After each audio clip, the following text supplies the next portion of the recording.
আমার visit visa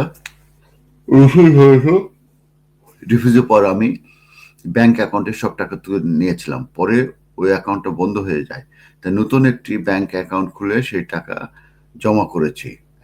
পরের এখন আমি কি এই বিষয়টি ব্যাখ্যা করতে পারবো? এতে কি আমার পরবর্তী ভিসা আবেদন কোনো সমস্যা হবে? দেখুন, ভিজিটর ভিসা সম্পর্কে একটু আপনাকে বলি। ভিজিটর ভিসাটা হচ্ছে যে আপনি বাংলাদেশে ওয়েল এস্টাবলিশড, আপনার ফিনান্সিয়াল সিচুয়েশন খুব ভালো, আপনি হয়তো একজন বিজনেসম্যান কিংবা আপনি একজন ভালো চাকরিজীবী, আপনার অ্যাসেট আছে এবং রেগুলার ইনকাম আছে, এবং আপনি এখানে আসবেন, বেড়াবেন, আপনি চলে যাবেন। আপনার টেস্টটা হচ্ছে intention to return to country of origin. আপনি চলে যাবেন, আপনি ইউকেতে থাকবেন না। সেক্ষেত্রে আপনার ফিনান্সিয়াল টাইস এবং আপনার সোশ্যাল টাইস এবং ফ্যামিলি টাইস, এই তিনটা জিনিস আপনাকে প্রমাণ করতে হবে। তো সেগুলো যদি আপনি প্রমাণ করতে পারেন, সেটা আপনার আগের যে ব্যাংক স্টেটমেন্ট আছে সেটাই করতে হবে তা না। আপনার যদি নতুন ব্যাংক স্টেটমেন্ট থাকে এবং এই ধরনের ট্রানজাকশন যদি আপনার থাকে, সেটা দিয়েও কিন্তু আপনি করতে পারবেন। তবে হ্যাঁ, আপনার যে আগের একটা অ্যাকাউন্ট ছিল, আপনি যদি মনে করেন নতুন অ্যাকাউন্টের নতুন অ্যাপ্লিকেশনের কভার লেটার উল্লেখ করে দেবেন, তা আপনি বলে দিতে পারেন।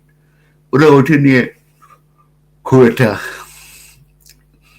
ইস্যু ক্রিয়েট করবে না। তারা দেখবে যে আপনি যে ডকুমেন্টগুলো জমা দিয়েছেন এটির বেসিসে আপনাকে ভিসা দেওয়া যাবে কিনা, এবং সেখানে আপনি আপনার কান্ট্রি অফ অরিজিনে ফিরে যাবেন কিনা, এই বিষয়টা তারা মূলত দেখবে।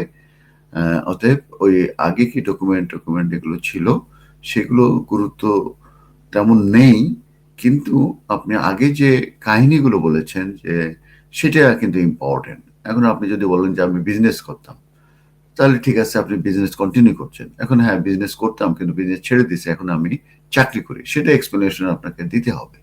আবার যদি আপনি আগে অ্যাকাউন্ট আপনি দেখিয়েছেন সেটার আর টাকা নাই, এটা ইম্পর্টেন্ট না। আপনার যেখানে টাকা আছে, মানি আছে, কিংবা যেখানে আপনার অ্যাসেট আছে, যেটা বিক্রি করে দিচ্ছেন সেটা তো আর দেখানো, যেটা আছে সেগুলো, সে অ্যাসেট বলেন, আপনার রেগুলার ইনকাম বলেন, সেভিংস বলেন, কারেন্ট যেগুলো at the time of the application, এবং এটা preceding from the date of application 6 মান্থের এভিডেন্স আপনি আপলোড করবেন।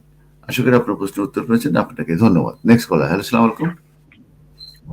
সালাম আলাইকুম ভাই, ভালো আছেন ভাই? আলহামদুলিল্লাহ, ভালো আছি। আপনি কেমন আছেন বলুন? আমি ভালো আছি ভাইয়া। ভাই আমার 2-3টা কোয়েকশন আছে, জি যে কাইন্ডলি আনসারটা দিতে আর কি। তো জি আমার কোয়েকশনটা হইলো আর কি, আমি সিটিজেনশিপ অ্যাপ্লাই করতাম। জি তো